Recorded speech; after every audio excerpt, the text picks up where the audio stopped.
Butuh cowok menemaninya liburan ke Bali, artis TikTok Anne Ardina bikin sayembara.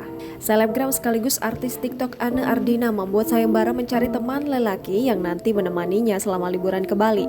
Dalam sayembara yang diumumkan di akun TikToknya, Anne Ardina menjanjikan pemenangnya akan diberi uang jajan sebesar 15 juta rupiah. Tentu sayembara Anne Ardina mencari cowok untuk menemaninya selama 5 hari di Bali viral dan menjadi sorotan warganet yang ingin menemaninya. Ketika dikonfirmasi, Anne Ardina membenarkan hal tersebut. Ia mengaku mencari cowok untuk menemaninya selama 5 hari di Bali.